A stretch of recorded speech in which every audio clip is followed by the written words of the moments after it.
So how did I get started? I was a painter, just doing paintings on canvas. Then I started looking at the materials of painting, which is stretcher bars, paint, and canvas. And I was disinterested in the paint, so I just started dealing with just the canvas and stretcher bars. And I started making work there where the stretcher bars and the canvas just kind of worked together. They weaved into each other. And then I eventually began to get really into installation work and started putting the gift wrap on the walls and really taking apart this idea of the space and immersing yourself in the painting, right? So the painting went from gift wrap around stretcher bars into an entire room of gift wrap, and the audience is inside. What is the symbolism of the gift wrap? Well, the symbolism of the gift wrap began to just deal with the idea of celebration in a space, so this celebratory atmosphere. After dealing with just the idea of celebration, it then evolved into celebrating philosophies. So I began to take philosophers like Baudrillard, Derrida, Saussure, and implementing their philosophies into the installations. This show is addressing the philosophies of Baudrillard, Jean Baudrillard, and his approaches on questioning what is real, what is considered real, and what is considered a copy of the real, a simulation. He argues that reality is something that is built by the rich and sent through media and these different outlets to convince us all that what the rich considers to be true, we all then consider to be true. Well, if you really think about it, Leave It to Beaver is just that producer's idea of a perfect American family. It's not a real family, it's just his idea of a perfect family. Well, millions of people then watch it and emulate what they see, and they act like they see in Leave It to Beaver.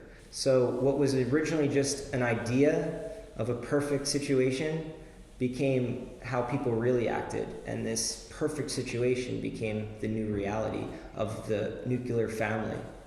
A great example Rick Roderick brings up. It's his example, and he says there's an Italian restaurant in Poland, let's say. So let's say you're in Poland and you see this Italian restaurant. The first question is, well, is this an Italian restaurant or a Polish restaurant? Well, one could argue it's a Polish restaurant. Well, say you then go inside the restaurant. You see a mural on the wall, and it's got Marlon Brando on it. And you ask the owner of this Italian-Polish restaurant, well, why do you have Marlon Brando on the mural? And he says, well, Marlon Brando, he's the Godfather. Well, you ask, well, what does that have to do with Italy? He says, well, he's an Italian. Oh, okay, well, an Italian-American. Okay, well, an actor who played an Italian-American who isn't actually Italian. So if you think about it, what would happen? Well, all these people in this Polish village would then go to this restaurant, and they would think that that's what Italy's like. How does this apply to real life? Well, these philosophies apply to concrete situations, specifically legal situations, where people are so tied to this idea of the original that they can't let go of their creations, right? Where their creations are really all copies. They're all based on something that they've already seen. They're based on ideals, right? So artwork that's made is another idealization, just like the Italian restaurant, right?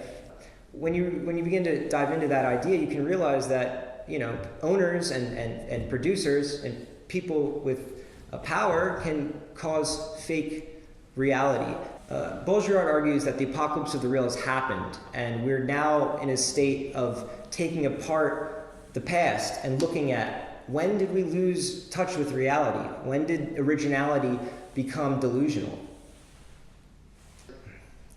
The work establishes an immersive space. So as an audience member, you go in and you're immersed in this atmosphere. You have gift wrap everywhere, you have balloons, you have moving animatronics, you have video games going, VR sets, right? So all these kind of immersive situations. Let's say you play some Sega in the installation. Well, then you're immersed in this video game of Sega, and it's taking you into another layer of reality, another layer of the copy, another iteration.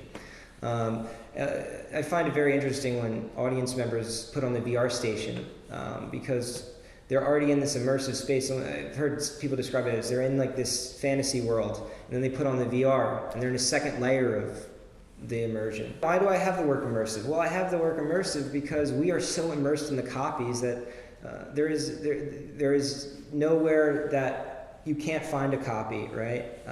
Just like the space is an exaggeration of that no original. I find importance in the ironic nature of celebrating things people are afraid of, celebrating situations that are new and people find to be very uncomfortable. It would be really easy to approach these new philosophies in a negative way, because that's how most people take them. They worry and they fear these things. So to present them in a positive manner, I feel like will help people embrace new points of view, be less fearful of change.